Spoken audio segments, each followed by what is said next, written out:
عليكم ورحمة الله وبركاته. الحمد لله رب العالمين والصلاة والسلام على رسوله الكريم وعلى آله وصحبه أجمعين ومن تبعهم بإحسان إلى يوم الدين أما بعد.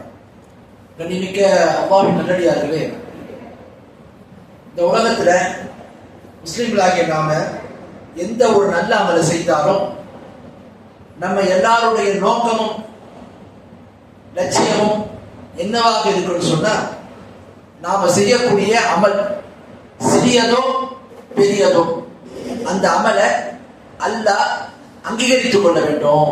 நம்ம எந்த அமலை செய்யறோமோ, எந்த இபாதத்தை செய்யறோமோ அதை அல்லாஹ் ஏற்றுக்கொள்ள வேண்டும். அல்லாஹ்வுடைய பொருத்தம் நமக்கு கிடைக்கணும், அல்லாஹ் அதுக்கு அங்கீகாரம் தரணும் என்கின்ற எதிர்பார்ப்பு நம்ம எல்லாருக்குமே இருக்கும். இந்த எதிர்பார்ப்பு இல்லாம அமலை யாரும் செய்ய மாட்டோம். ஒரு அமல் ஒருத்தர் செய்யறாரு, அவருக்கு எந்த நோக்கமும் கிடையாது, எந்த ஒரு லட்சியமும் கிடையாதுன்னு நம்ம சொல்ல முடியாது. நம்ம சாதாரண உலகத்துல ஒரு காரியத்தை செய்யறதா இருந்தா கூட ஒரு நோக்கம், ஒரு லட்சியம் இருக்கும். அப்ப இஸ்லாமிய மார்க்கத்துல நாம ஒரு அமலை இந்த மார்க்கத்துல செய்யறோம்னா நிச்சயமா அதற்கும் லட்சியமும் நோக்கமும் இருக்கும். அப்ப மார்க்கம் நம்ம எந்த ஒரு அமலை செய்யறதா இருந்தாலும் அந்த லட்சிய நோக்கம் என்னவா இருக்கும்? நாம செய்யக்கூடிய அமலை அல்லாஹ் ஏற்றுக்கொள்ள வேண்டும். நான் தான தர்மம் பண்றேன் அல்லது ஒரு இபாதத்தை செய்யறேன், நோக்கம் என்னவா இருக்கும்? இதை அல்லாஹ் ஏத்துக்கணும், நான் செய்யறதுக்கு அல்லாஹ் நன்மையை தரணும், இதை அல்லாஹ் அங்கீகரிக்கணும், இதுதான் நோக்கமா இருக்கும். அப்ப மார்க்கம் ஒரு அமலை அல்லாஹ்விடத்தில் அங்கீகரிக்கப்பட வேண்டும் என்றால், அல்லாஹ்விடத்தில் ஏற்கப்பட வேண்டும் என்றால் இரண்டு நிபந்தனைகளை அவசியமா சொல்லு. யார் ஒருவர் நாம் செய்யக்கூடிய அமல்களை அல்லாஹ் அங்கீகரித்துக் கொள்ள வேண்டும் என்று எதிர்பார்க்கிறாங்களோ அவர்கள் மார்க்கம் அவர்கள் தொடர்பாக இரண்டு நிபந்தனைகளை சொல்லும். அந்த ரெண்டு நிபந்தனைகள் அவசியமா இருந்தா தான் நாம செய்யக்கூடிய எந்த ஒரு அமலுமே ஏற்றுக்கொள்ளப்படும், இல்லை என்றால் ஏற்றுக்கொள்ளப்படாது. அது என்ன இரண்டு நிபந்தனை? முதலாவது நிபந்தனை அல் இஹ்லாஸ். நாம எந்த ஒரு அமலை செஞ்சாலும் அந்த அமலை இஹ்லாஸோடு, தூய எண்ணத்தோடு அல்லாஹ்வுக்காக மட்டும் செஞ்சிருக்கும். அப்பதான் என்ன, அந்த அமல் ஏற்றுக்கொள்ளப்படும். ஒருவர் இஹ்லாஸ் இல்லாம எவ்வளவு பெரிய அமலை செஞ்சாலும் அந்த அமல் அவருக்கு பயனளிக்காது. அப்ப இது முதலாவது நிபந்தனை. இரண்டாவது நிபந்தனை என்ன? நம்ம எந்த ஒரு அமலை செஞ்சாலும் அந்த அமல் அல்லாஹ்வுடைய தூதர் ஸல்லல்லாஹு அலைஹி வஸல்லம் அவர்கள் எப்படி நமக்கு சொல்லி தந்திருக்கிறாங்களோ, எப்படி செய்ய வேண்டும் என்று காட்டி தந்திருக்கிறாங்களோ, என்ன வழிமுறையை கடைபிடிக்க வேண்டும் என்று சொல்லி தந்திருக்கிறாங்களோ அந்த முறையில இருக்கணும். அப்படி இருந்தால்தான் நாம் செய்யக்கூடிய இபாதத்து ஏற்றுக்கொள்ளப்படும், நாம் செய்யக்கூடிய எந்த ஒரு அமலுமே ஏற்றுக்கொள்ளப்படும். இதை பத்தி கொஞ்சம் விரிவா பார்ப்போம். முதலாவது நிபந்தனை என்ன? எந்த ஒரு அமலை நம்ம செஞ்சாலும் நம்ம கிட்ட இஹ்லாஸ் இருக்கணும், தூய எண்ணம் இருக்கணும். இஹ்லாஸ் என்றால் என்ன என்று பார்த்தீங்கன்னா, அதற்கான வரைவிலக்கணத்தை சொல்றாங்க. தஸ்பியத்துல் அமல் பிசாலிஹி நிய்யத் அன் ஜமீஇ ஷவாயிபி ஷிர்க். ஷிர்க்கினுடைய அனைத்து வகைகளையும் விட்டு விலகி அமல்களை அல்லாஹ்விற்கு பரிசுத்தமாக்குவதற்கு பேர் தான் இஹ்லாஸ். இஹ்லாஸ்னா என்ன? நான் இஹ்லாஸோட செய்யறேன்னா என்ன அர்த்தம்? ஷிர்க்கினுடைய அனைத்து வகையை விட்டு விலகி அமல்களை அல்லாஹ்வுக்கு பரிசுத்தமாக்கும். ஷிர்க்குடைய வகை என்ன? ஷிர்க் ரெண்டு வகை. ஒன்று பெரிய ஷிர்க், ரெண்டாவது சின்ன ஷிர்க்.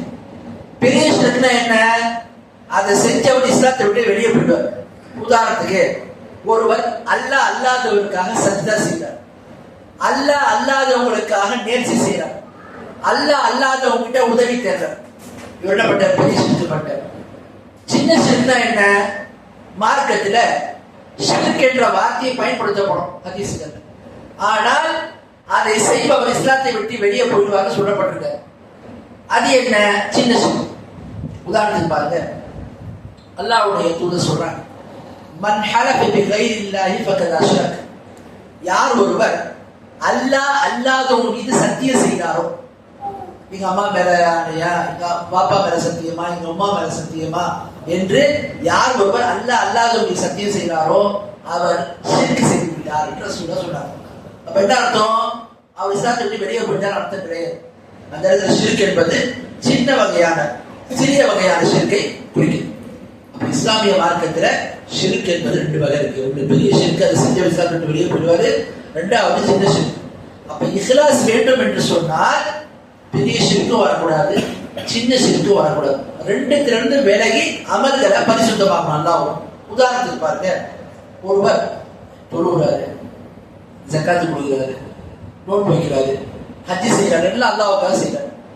என்ன பண்றாரு? ஒரு சில காரியங்கள், உதாரணத்துக்கு அவர் ஏதாவது உதவியை கேட்கும் போது, தேவைகளை கேட்கும் போது அல்லாட்ட கேட்கிற மாதிரியே அவுலியாக்கள் மகான்கள்ட்ட கேட்கிறார், அவங்கள நேர்ச்சி செய்யறாரு. உதாரணத்துக்கு ஒரு ஊர்ல ஒரு நபர் தொழுகிறாரு, ஹஜ்ஜி செஞ்சிருக்காரு, ஜக்காத்து கொடுக்குறாரு, என்ன பண்றாரு? அவங்க ஊர்ல கூட தர்காவுக்கு போய், அவுலியாவே மகானே உன்னுடைய தேவை நிறைவேற்றிட்டாங்க, என்னுடைய முசீபத்துகளை வந்து போக்குங்க, எனக்கு துன்பத்தை நீக்குங்க, நீங்க அல்லாஹ் எனக்காக மன்றாடுங்க, எனக்கு உதவி செய்யுங்க என்று இறந்த நல்லடியார் நமக்காக உதவி செய்வார் என்று அவர் நேரடியாக கேட்கிறார். இது என்ன? அவரை இஸ்லாத்தை விட்டு வெளியேறு. இது பெரிய விஷயம். அப்போ ஒரு மனிதன் வந்து தொழுகிறான், நோட்டு வைக்கிறான், எல்லா நன்மையான காரியங்களை செஞ்சுக்கிட்டு இன்னொரு பக்கம் பெரிய விஷயத்தை செஞ்சா தொழுக போச்சு, நோன்பு போச்சு, எல்லா அமல்களுமே போச்சு. ஒரு மனிதனிடத்துல எவ்வளவுதான் நல்ல அமல்கள் சேர்ந்தாலும் பெரிய ஷிர்க் வந்து விட்டால் அவனுடைய அனைத்து அமல்களும் வீணாக்கப்படும். அப்ப அங்க இஹ்லாஸ் இல்லைன்னு அர்த்தம். அப்ப இஹ்லாஸோட அமல் செய்யணும்னா பெரிய ஷிர்க் இருக்கக்கூடாது. ரெண்டாவது என்ன? சின்ன ஷிர்க் இருக்கக்கூடாது. சின்ன ஷிர்க்னா என்ன? மார்க்கத்துல எந்த ஒரு இடத்துல ஷிர்க் என்ற வார்த்தை பயன்படுத்தப்பட்டு இஸ்லாத்தை விட்டு ஒருத்தர் வெளியேற்றாது. இப்ப நான் அது கூட ஒரு உதாரணம் சொன்னேன். ஒருவர் அல்லாதவங்க சத்தியம் பட்டார், ஒருத்தர் பெற்றோருக்கு சத்தியம் பட்டார்னா அவர் ரொம்ப நினைக்க மாட்டாரு. பெற்றோர்களுக்கு அல்லாஹ் மாதிரி ஆற்றல் இருக்குது, அதிகாரம் இருக்கு, நம்புறா, அது பெரிய சித்திர பொருள். ஆனா அவர் அந்த மாதிரி நோக்கம் இல்லை. என்ன பண்றாரு? அவர் சத்தியமை அந்த மாதிரி பண்ணிட்டாரு சொன்னா அது சின்ன சிறுக்கம். அதே மாதிரி ரியா, முகஸ்துதி. ஒரு என்ன பண்ற, தொழுதுட்டே இருக்காரு, அவரை வந்து யாரும் பார்க்கும்போது இன்னும் தொழுகையில கொஞ்சம் ஈடுபாடு காட்டுற மாதிரி, பேருந்தல் காட்டுற மாதிரி தொழுக. ஒருவர் தான தர்மங்களை செஞ்சுட்டு இருக்கிறார். திடீர்னு ஒரு ஆள் வந்து அவருக்கு உதவியை வாங்கி கொண்டு பெரிய வல்லன்னு பாராட்டிட்டார். இது அவர் மனசுல என்ன? ஒரு விதமான ஒரு மமதை, நம்ம நிறைய பண்றோம், நம்ம நல்லது பண்றோம், நம்ம வந்து என்ன இந்த மாதிரி நம்ம புகழ்ந்துட்டாங்க இருக்கிற மாதிரி அவர் என்ன செய்யறாரு? அது விரும்புற அந்த மனசுல ஒரு முகஸ்துதி சொல்லக்கூடிய அந்த ரியா வந்துடுது. இப்ப என்ன ஆகும்? எதுல இது சின்ன சிறு, எதுல அந்த ரியா கலந்துருந்தோம், எந்த அமல்ல சின்ன சிறு கலந்துருந்தோ அந்த அமல் மட்டும் வீணாகும். உதாரணத்துக்கு 1 லட்சம் ரூபாய் தான தர்மம் பண்றாரு, அதுல 90,000 ரூபாய் வந்து அல்லாஹ்வுக்காக தான் பண்றாரு. ஒரு 10,000 ரூபாய் பண்ணுவோம், என்ன மனசுல லேசா அந்த பெருமை வந்துடுச்சு, முகஸ்துதி வந்துடுச்சுன்னு சொன்னா 90,000 ஏற்றுக்கொள்ளப்படும், அந்த 10,000 போயிடும். ஆனா ஷிர்கை பொறுத்தவரைக்கும் பாத்தீங்கன்னா அந்த 1 லட்சமும் போயிடும், தொழுகையும் போயிடும், பெரிய ஷிர்கை பொறுத்தவரைக்கும் எல்லாமே போயிடும். அப்போ இஹ்லாஸ் என்று சொன்னால் சின்ன ஷிர்கு, பெரிய ஷிர்கு எல்லாத்தையும் விட்டு விலகி அமல்களை அல்லாஹ்வுக்கு பரிசுத்தமாக்குவதற்கு பேர் தான் இஹ்லாஸ். அப்படிதான் அல்லாஹ் வணங்கணும். பாருங்க, அல்லாஹ் குர்ஆன்ல சொல்றான், குல் இன்னி உமிர்து அன் அஅபுதுல்லாஹ முக்லிஸன் லஹுத்தீன். அல்லாஹ் குர்ஆன்ல 39வது அத்தியாயத்துல 11வது வசனத்தை சொல்றான், நபியே நீங்கள் சொல்லுங்கள், நான் கட்டளையிடப்படுறேன். என்ன கட்டளை? அல்லாஹ்வை மார்க்கத்துல இஹ்லாஸோடு வணங்க வேண்டும் என்று நான் கட்டளையிடப்பட்டிருக்கேன். நபிக்கு அல்லாஹ் சொல்லணும். அப்ப நபி அல்லாஹ் எப்படி வணங்கணும்? பெரிய ஷிர்கு, சின்ன ஷிர்கு எல்லாத்தையும் விட்டு விலகி அமல்களை அல்லாஹ்வுக்கு பரிசுத்தமாக்கக்கூடிய நிலையிலிருந்து அல்லாஹ் வணங்கணும். அதுதான் அல்லாஹ் மனிதனுக்கு கடமையாக்குறான். குர்ஆன் நீங்க பாத்தீங்கன்னா அல்லாஹ் குர்ஆன்ல 98வது அத்தியாயத்துல 5வது வசனத்துல சொல்றான், வமா உமிரு இல்லா லியஅபுதுல்லாஹ முக்லிஸன் லஹுத்தீன். இந்த மார்க்கத்துல முஸ்லிம்களுக்கு அல்லாஹ் என்ன கட்டளையிட்டு இருக்கான்னு சொன்னா, அவர்கள் அல்லாஹ்வை ஷிர்கை விட்டு விலகி அமல்களை அல்லாஹ்வுக்கு என்ன செய்வாங்க? இஹ்லாஸோடு அவர்கள் அல்லாஹ்வை வணங்க வேண்டும் என்று அல்லாஹ் கட்டளையிட்டுள்ளான் என்று இந்த வசனத்தை தெரியப்படுத்தும்.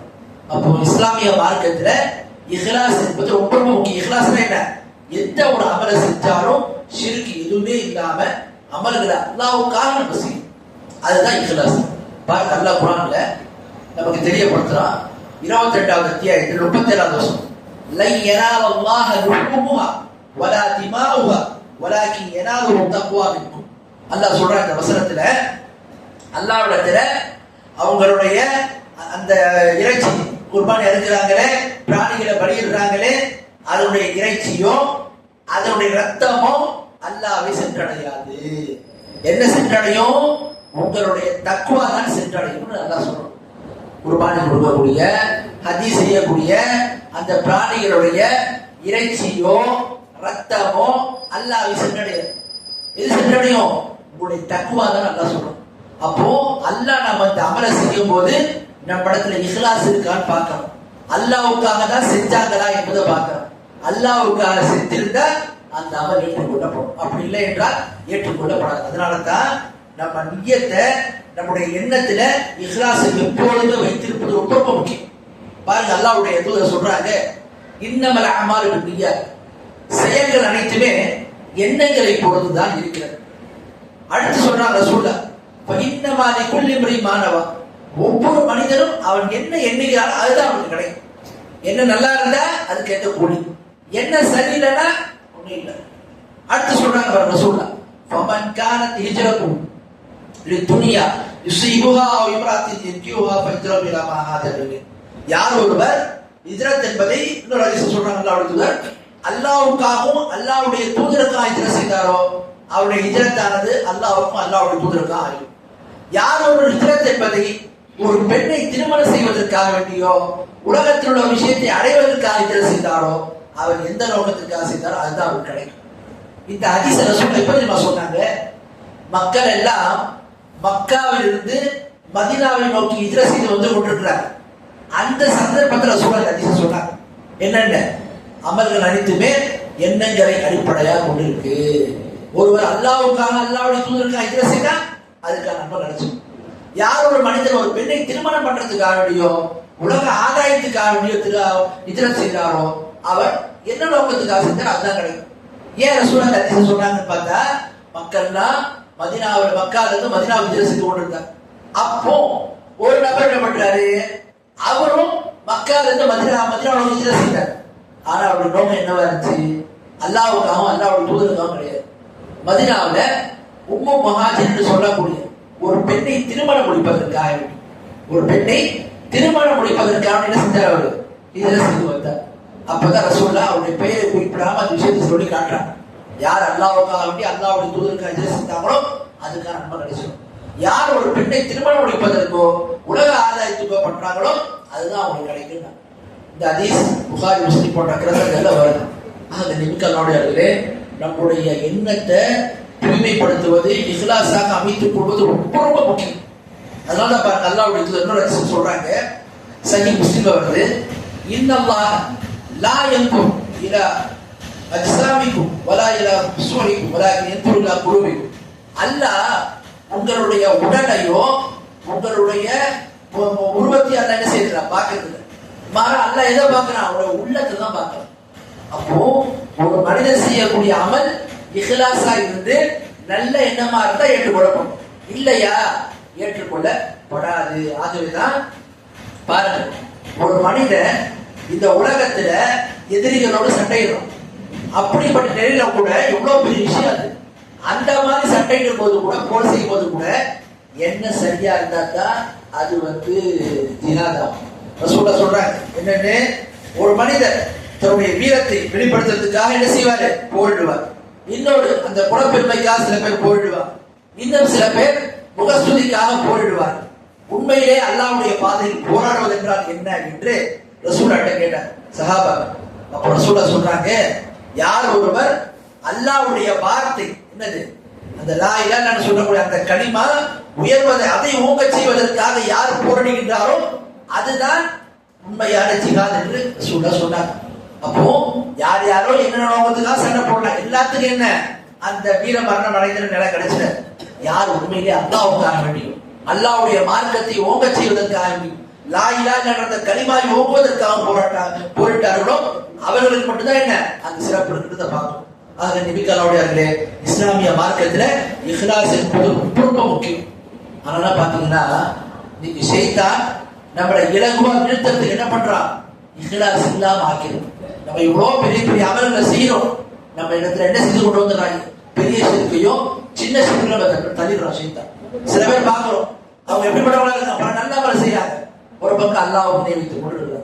இன்னும் சிலர் என்ன பெரிய பெரிய நல்ல அமல்கள் ஈடுபடுறாங்க, ஆனா முகஸ்துதி அவங்ககிட்ட இருக்கு. இது இருந்ததுன்னா அவர்கள் வீணாயிடும். பாருங்க, இமாம் சுஃபியான் அஸ்-சௌரி மிகப்பெரிய இமாம் சொல்றாங்க, மா ஆலஸ்து ஷைஅ அஷத்து அலைய மின் நிய்யத்.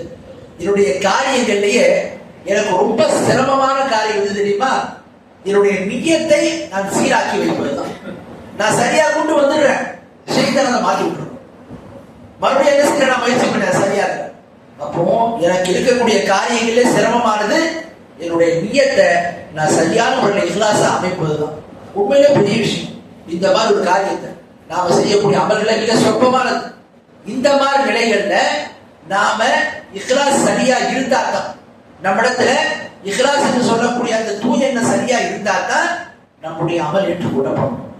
நாம பிறரை காட்டுவதற்காக வேண்டியோ, பிறர் மெச்சுவதற்காக வேண்டியோ, அல்லது பிறர் பாராட்ட வேண்டும் என்பதற்காக வேண்டியோ, அல்லது பல நல்லவர்களை செஞ்சுக்கிட்டு அல்லாஹ்வுக்கு இணை வைத்தாலோ அது இஹ்லாஸ் இல்லைன்னு ஆயிடும். இஹ்லாஸ் இல்லாத அமல் எப்படி தெரியுமா? எப்படி ஒரு உடல்ல உயிர் இருந்தா அதுக்கு மதிப்பு இருக்கும், உயிர் இல்லைன்னா அது மரணித்த ஒரு சடம், அவ்வளவுதான். அது மாதிரிதான் இஹ்லாஸ் இருந்தால் அந்த அமல் உயிருள்ள அமலாக இருக்கும், நல்ல அமலாக இருக்கும், ஏற்றுக்கொள்ளப்படும். இஹ்லாஸ் இல்லாமல் ஒரு அமல் எவ்வளவுதான் பெரிய அமலா இருந்தாலும் அது ஒரு மையத்து, ஒரு சடலத்துக்கு நிகரானதுதான், எந்த மதிப்பும் இல்லை. அது நிமிக்கிறது. இஹ்லாஸ் தொடர்பான விஷயத்துல இஹ்லாஸ் என்பது நம்முடைய எப்படி உடல்ல ஆன்மா இருக்கிறதோ, உயிர் இருக்கிறதோ அது மாதிரி ஒரு நிலையில உள்ளது. எனவே அது விஷயத்துல ரொம்ப ரொம்ப அக்கறையா இருக்கும். நாம என்ன செய்ய, இஹ்லாஸ் விஷயத்துல மிக மிக கவனக்குறைவாக இருக்கணும், இருக்கக்கூடாது. இஹ்லாஸ்ல மிக மிக முக்கியத்துவம் நாம கொடுக்க வேண்டும். அடுத்து பாருங்க, நாம எந்த ஒரு அமலை செய்தாலும் அந்த அமல் அல்லாஹ்விடத்தில் அங்கீகரிக்கப்பட வேண்டும் என்றால் அதற்கு இரண்டாவது நிபந்தனை, அல்லாஹ்வுடைய தூதர் எப்படி நமக்கு வழிமுறையை சொல்லி தந்திருக்கிறாங்களோ, எப்படி அல்லாஹ் வணங்க வேண்டும் என்று காட்டி தந்திருக்கிறாங்களோ, எப்படி அமல்களை செய்ய வேண்டும் என்று சொல்லி தந்திருக்காங்க அந்த முறையை செய்யும். பாருங்க, அல்லாஹ் குர்ஆன்ல சொல்றான், வமா ஆதாக்கும் ரசூலு ஃபகுதுஹு வமா நஹாக்கும் அன் துஃபத்தஹு. அல்லாஹ்வுடைய தூதர் எதை உங்களுக்கு கொடுக்கிறாங்களோ அதை நீங்கள் பெற்றுக் கொள்ளுங்கள், எதை தடுக்கிறாங்களோ அதை விட்டு விலகிக் கொள்ளுங்கள் என்று அல்லாஹ் குர்ஆன்ல சொல்றான். ஆகவே இஸ்லாமிய மார்க்கத்துல அல்லாஹ்வுடைய தூதரை பின்பற்றுவது, அவங்க சொன்ன அடிப்படையில நாம என்ன செய்ய செயல்பட ரொம்ப முக்கியம். நாம அஷ்ஹது அல்லா இலாஹ இல்லல்லாஹ் வ அஷ்ஹது அன்ன முஹம்மதன் அப்துஹு வ ரசூலுஹு, இதை எதுக்காக சொல்றோம்? அஷ்ஹது அல்லா இலாஹ இல்லல்லாஹ், அல்லாஹ் ஒண்ணு மட்டும் தான் வணங்குவோம், உன்னை தவிர யாரையும் நாங்க வணங்க மாட்டோம் சாட்சி சொல்றோம். முஹம்மது அல்லாஹ்வுடைய அடிமையாகவும் தூதராகவும் இருக்கிறார் சாட்சியோட என்ன அர்த்தம்? தூதராக இருக்கிறார் என்ன அர்த்தம்? தூதராக நான் ஏற்றுக்கொண்டேன்னா மார்க்கத்துல எப்படி வணங்கணும், எப்படி வியாபாரம் செய்யணும், எப்படி மனைவி மக்களோடு இருக்கணும், எந்த வழிமுறையை பின்பற்ற வேண்டும், எப்படி அல்லாஹ்விடம் இருக்கணும், இந்த வழிமுறை ரசூல் நமக்கு சொல்லி தந்திருக்கிறாங்களே, அல்லாஹ் காட்டி தந்திருக்கிறாரே, அந்த வழிமுறை ரசூல் நமக்கு தெரியப்படுத்துறாங்க. அதனால அப்படியே போவேன், மாறாம இருக்கும். இதுதான் உண்மையில என்ன ஒரு மனிதனுடைய அமல் ஏற்றுக்கொள்ளப்படும். அதனால பாருங்க, அல்லாஹ்வுடைய தூதர் சொல்றாங்க, மன் அமில அமல் லைஸ அலைஹி அம்ருனா ஃபஹுவ ரத்துன். சஹீஹ் முஸ்லிம் இருக்கக்கூடிய ஹதீஸ். ஒருவர் ஒரு அமலை செய்யறார், அந்த அமலை செய்யும் போது அந்த அமலானது நம்முடைய மார்க்கத்துல இல்லைன்னு சொன்னா, ரசூலா காட்டி தரணும்னு சொன்னா, ரசூலா கொடுத்த மார்க்கத்துல அந்த அமல் இல்லைன்னு சொன்னா அது நிராகரிக்கப்படும், அது ரத்து செய்யப்படும். உதாரணத்துக்கு ஷாபான் 18 இரவு 2 வணங்குவாங்க, பகல் 2 நோன்பு வைப்பாங்க, நம்ம பகுதி பரவலா பார்க்கணும். இதை ஒருத்தர் செய்யாது, என்ன நோக்கம்? அல்லாஹ் காசு. ஓகே, அடுத்து இதை நீங்க செய்யறீங்கல்ல, இது ரசூலா காட்டி தந்திருக்காங்களா, ரசூலா செஞ்சு தந்திருக்காங்களா, இந்த மாதிரி வந்து இரவு 2 வணங்கினாங்களா?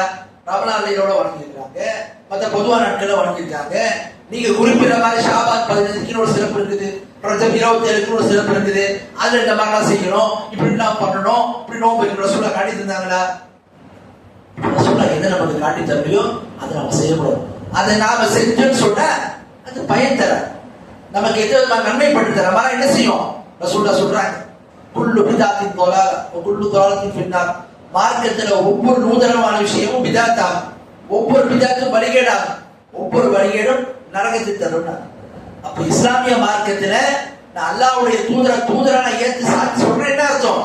என்னுடைய தொழுகை, என்னுடைய நோன்பு, என்னுடைய ஜகாத்து, என்னுடைய இபாதத்து, என்னுடைய கொடுக்கல் வாங்கல், என்னுடைய அஹ்லாக்கு, என்னுடைய பழக்க வழக்கம், நான் மற்றவங்களுடைய உரிமையை பேணக்கூடிய விஷயங்கள், இது எல்லாத்தையும் ரசூலுல்லாஹ் பின்பற்றணும் என்பதுதான் அதற்கான அடிப்படை.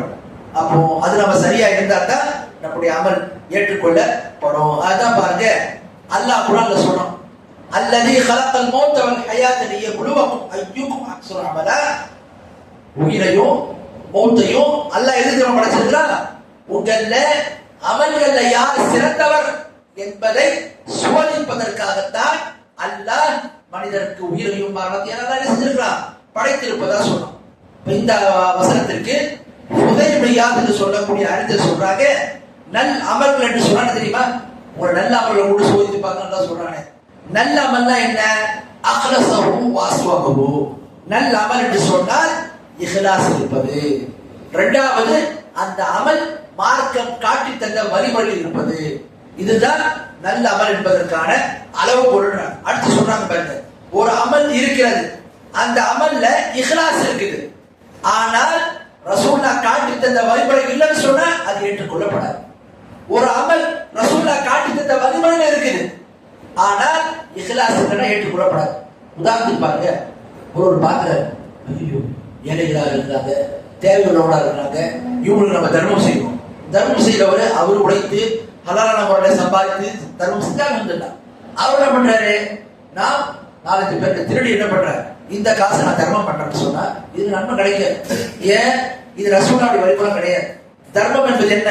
அவனுக்கு கிடைக்கக்கூடிய ரிஸ்க்ல அல்லாஹ் கொடுத்த பொருளாதாரத்துல ஹலாலானதை வந்து செலவு செய்யும். அப்பதான் ஒரு மனிதனுக்கு நன்மை கிடைக்கும். இப்ப மார்க்க தடுத்த வழியில் அவங்க பொருளாதாரத்தை ஈட்டி நான் நன்மை செய்ய போனா ஏற்றுக்கொள்ளப்படாது. அப்போ இஹ்லாஸ் இருப்பதோடு ரசூலுல்லாஹ் காட்டி தந்த வழிமுறை இருக்கும். ஒருத்தர் என்ன பண்றாரு? ரசூலுல்லாஹ் காட்டி தந்த வழிமுறையில அந்த ஹஜ்ஜெல்லாம் கரெக்டா செய்யறாரு, இபாதத்துக்கெல்லாம் கரெக்டா செய்யறாரு, ஆனா உள்ளத்துல இஹ்லாஸ் கிடையாது. மக்கள் போறணும், அதுல வேற ஒரு காரணம் இருக்கும். இஹ்லாஸ் இல்லாம சென்ற எண்ணம் இருக்கு, ஆனா ரொம்ப பவ்யமா ரசூலுல்லாஹ் காட்டி தந்த வழிமுறை அப்படியே 100% அப்படியே ஃபாலோ பண்ணி சொல்லுறாரு. பிரயோஜனம் கிடையாது. ஏன்? இஹ்லாஸ் இல்லை. அப்ப இஹ்லாஸ் இருக்கணும், அதே மாதிரி ரசூலுல்லாஹ் காட்டி தந்த வழிமுறை இருக்கணும். அப்பதான் செய்யப்படும் அமல் ஏற்றுக்கொள்ளப்படும். அவ்வாறு நிமிக்காமலே இஸ்லாமிய மார்க்கத்துல நம்ம எந்த ஒரு அமலை செஞ்சாலும் குறைவான அமல் தான் செய்யணும். இந்த விஷயத்தை ரொம்ப கவனமா இருக்கும். என்ன? எந்த அமல எந்த இபாதத்தை செஞ்சாலும் அது இஹ்லாஸ் இருக்குதா, ரசூலுல்லாஹ் காட்டி தந்த வழிமுறை இருக்குதா அப்படின்னு தான் பார்க்கணும். அப்படி இல்லைன்னா அந்த அமலை செய்ய பயனளிக்க. உதாரணத்துக்கு பாருங்க, சொல்றதார் ஒரு ஹதீஸ் வருது. என்னன்னு சொன்னா, அபூ மூஸா அஷ்அரி என்ற சஹாபி சில பேர் பார்க்கிறாங்க, பள்ளிவாசல் எல்லாம் உட்கார்ந்துருக்காங்க கூட்டம் கூட்டமா. ஒருத்தர் என்ன பண்றாரு? சுப்ஹானல்லாஹ்னு சொல்றாரு. சுத்தி இருக்கிறவங்களா சுப்ஹானல்லாஹ் சுப்ஹானல்லாஹ் சுப்ஹானல்லாஹ் சொல்றாங்க. ஒவ்வொரு கல்லா ஏற்றாங்க. அடுத்த ஒரு டீம் பார்க்கறாரு, அடுத்த ஒரு கூட்டத்தை பார்க்கறாரு. அவங்க அல்ஹம்துலில்லாஹ்னு சொல்றாரு. சுத்தி இருக்கவங்களா அல்ஹம்துலில்லாஹ் அல்ஹம்துலில்லாஹ்ன்றாங்க. அவர் என்ன செய்யறாங்க? அந்த கல்லை எண்ணிக்கிட்டே இருக்காங்க. இதை பார்க்கறாங்க, புதுசா இருக்குது அப்படின்னு சொல்லி கூட்டம் உட்காந்துக்கிட்டு இந்த மாதிரி நான் சுத்தமா திக்ர் பண்ணிட்டு இருக்காங்க. என்ன பண்றாங்க? வந்து அபூ மூஸா அஷ்அரி சஹாபி அப்துல்லாஹ் பின் மஸ்ஊத் சஹாபி சந்திக்கிறாங்க. சந்திச்சு பள்ளியில அப்படி சில பேரை பார்த்து அப்படிலாம் இருக்கிறாங்க. அடுத்து அவங்க வராங்க பள்ளிக்கு. அப்துல்லாஹ் பின் மஸ்ஊத் சஹாபி பள்ளிக்கு வர வந்து பார்த்து என்னப்பா பண்றீங்களா அப்படின்னு கேட்கிறாங்க. நாங்களும் அல்லாஹ்வை திக்ர் செய்வோம், அல்லாஹ்வை நினைவு கூறுவோம், அல்லாஹ்வை புகழ்றோம். இதுக்கு பதிலா நீங்க என்ன பண்ணுங்க? திங்கட்கிழமை இந்த பாவத்தை பண்ணுங்க, செவ்வாய்க்கிழமை இந்த பாவத்தை பண்ணுங்க, புதன்கிழமை இந்த பாவத்தை பண்ணீங்க சொல்லுங்க. நீங்க என்ன செய்து கொண்டிருக்கீங்க? ரசூலுல்லாஹ் பயன்படுத்திய பாத்திரம் உடையில, அவங்க பயன்படுத்திய ஆடைகளும் கந்தராவில, அதுக்குள்ள நீங்க வழிகட்டினுடைய வாசலை திறக்குங்களான்னு கேட்டாங்க. அதுக்கு அந்த மக்கள் என்ன சொன்னாங்க? அபூ மூஸாவே அப்துல்லாஹ் பின் மஸ்ஊத் நாங்க எழுதமா செய்யறோம், நன்மை நாடி இதெல்லாம் செய்யறங்க. நாங்க இதெல்லாம் சும்மாலாம் செய்யல, நன்மை நாடி செய்யறோம். அப்ப சொல்றாங்க அப்துல்லாஹ் பின் மஸ்ஊத் சஹாபி, கம்மி முரீதில் கைர் லா யுஸீபா. எத்தனையோ பேர் நன்மை நாடி செய்யறாங்க, ஆனா அவங்களுக்கு கிடைக்க. ஏன்? வழிமுறை சரியில்லை. ரசூலுல்லாஹ் காட்டி தந்த வழிமுறை இல்லை. அப்ப ரசூலுல்லாஹ் காட்டி தந்த வழிமுறை இருக்கணும், இஹ்லாஸ் இருக்கணும். நீங்க பரவலா மக்கள் சில பேர் பேசுறத பார்க்கலாம். நீங்க எப்படின்னா செயல்படுங்க, எப்படின்னா அமல் செஞ்சுட்டு போங்க. அல்லாஹ் என்ன பண்றான்? உள்ளத்தை தான் பார்க்கறான், அல்லாஹ் நியத்தை தான் பார்க்கறான். இஹ்லாஸ் இருந்தா எப்படி செஞ்சா அல்லாஹ் ஏத்துக்குவான்? இது தப்பு. இஹ்லாஸ் இருந்தா மட்டும் போதாது. அந்த செய்யற அமல் மார்க்கம் சொல்லக்கூடிய அடிப்படையில் ரசூலுல்லாஹ் காட்டி தந்த வழிமுறை இருக்கணும், இல்லைன்னா ஏற்றுக்கொள்ளப்படாது. உதாரணத்துக்கு பாருங்களேன், புகாரில ஒரு ஹதீஸ் வருது. நபிகள் நாயகம் ஸல்லல்லாஹு அலைஹி அவர்கள் ஈதுல் அத்ஹா குர்பானி பெருநாள் என்ற உரை நிகழ்த்தார். அதுல சொல்றாங்க, மன் சல்ல ஸலாத்தனா வ நஸக நுஸ்கனா ஃபக்கத் அஸாப நுஸ்க் வ மன் நஸக கப்ல ஸலாத் ஃபலா நுஸ்கலா. யார் ஒருவர் என்கிற மாதிரி பெருநாள் தொழுகையை தொழுது முடிச்சதுக்கு அப்புறம் போய் குர்பானி கொடுக்குறாங்களோ, ஆட்டை அறுக்கிறாங்களோ, பிராணிகள் அறுக்கிறாங்களோ, அவர்களுக்கு குர்பானிக்கான நன்மை கிடைக்கும். யார் ஒருவர் இந்த பெருநாள் தினத்துல குர்பானியை வந்து பெருநாள் தொழுகைக்கு முன்னாடியே பிராணி அறுத்துட்டாங்கன்னா அது குர்பானி ஆகாதுன்னா. அப்போ அபூ புர்தா யார் ஒரு சஹாபி அவங்க வர்றாங்க, கேள்விப்பட்டோம்.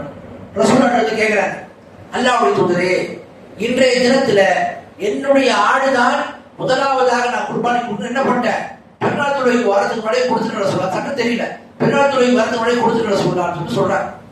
அப்போ ரசூலுல்லாஹ் அந்த சஹாபி கிட்ட, நீங்கள் இஹ்லாஸானவங்க, சஹாபாக்கள் இஹ்லாஸானவங்க, அல்லாஹ்வே அவங்களுடைய உல தூய்மைக்கு குர்ஆன்ல சான்றளிக்கிறான்.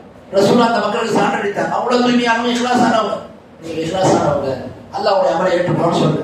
என்ன சொன்னாங்க, ஷாதுக ஷாதுல் லஹ்மி, நீங்கள் அறுத்த அந்த இறைச்சி குர்பானி இறைச்சி ஆகாது, குர்பான் நன்மை கிடைக்காது, சாதாரண இறைச்சி தான். குர்பானி நன்மை வேணும்னா பெருநாள் தொழுகைக்கு போறோம், நீங்க மறுபடியும் என்ன செய்ய மீண்டும் அதுக்கு பக்கமா குர்பானி கொடுங்க. அப்ப நமக்கு என்ன வேணுது, எண்ணம் சரியா இருந்தால் மட்டும் போதாது, ரசூலுல்லாஹ் காட்டி தந்த வழிமுறையிலே இருக்கணும். தொழுகிறாங்க சில பேர் காலமெல்லாம் தொழுகிறாங்க, ரசூலுல்லாஹ் காட்டி தந்த வழிமுறை இருக்கா? ரசூலுல்லாஹ் காட்டி தந்த வழிமுறைனா இன்னைக்கு நம்ம மக்கள் நினைக்கிற மாதிரி கையை வந்து நெத்தில கட்டிக்கிட்டு வரலாறு செஞ்சிருக்கு, இது இல்ல, இது தொழுகையுடைய சுன்னத்து தான். இதை விட சில முக்கியமான அம்சங்கள் இருக்குது. தக்பீரத்துல் இஹ்ராம பெற்றது, கியாம் நிற்பதற்கான சக்தி பெற்றவன் நின்று தொழுவது, ருக்கு முறையாக செய்யறது, சத்தா முறையாக செய்யறது, அத்தியாயத்தை ஓதுவது, இதெல்லாம் முக்கியமான அம்சம். இதெல்லாம் பல பேருக்கு தெரியறதே கிடையாது. அப்போ காலமெல்லாம் தொழுகிறாங்க, பயன் இல்லை. அப்போ இஸ்லாமிய மார்க்கத்துல இஹ்லாஸ் இருந்தால் மட்டும் போதாது, நாம செய்யக்கூடிய அமல் ரசூலுல்லாஹ் காட்டி தந்த வழிமுறை இருக்கணும். அப்போதான் அந்த அமல் என்ன செய்யப்படும், ஏற்றுக்கொள்ளப்படும். அப்படி இல்லை என்றால் எவ்வளவுதான் நம்ம இஹ்லாஸோடு செஞ்சாலும் பயன் கிடையாது. இஹ்லாஸும் வேணும், ரசூலுல்லாஹ் காட்டி தந்த வழிமுறையிலே இருக்கணும். அப்படி இருந்தால் மட்டும்தான் ஒரு அமல் அல்லாஹ் என்ன செய்வோம், அவன் இபாதத்தை ஏற்றுக்கொள்வான். ஆகவே அந்த அடிப்படையில் அமல் செய்யக்கூடியவளாகவும் இபாதத் செய்யக்கூடியவளாகவும் நம் அனைவரையும் ஆக்கி அருள்வானாக. ஆகிரு தஅவானா அல்ஹம்துலில்லாஹி ரப்பில் ஆலமீன்.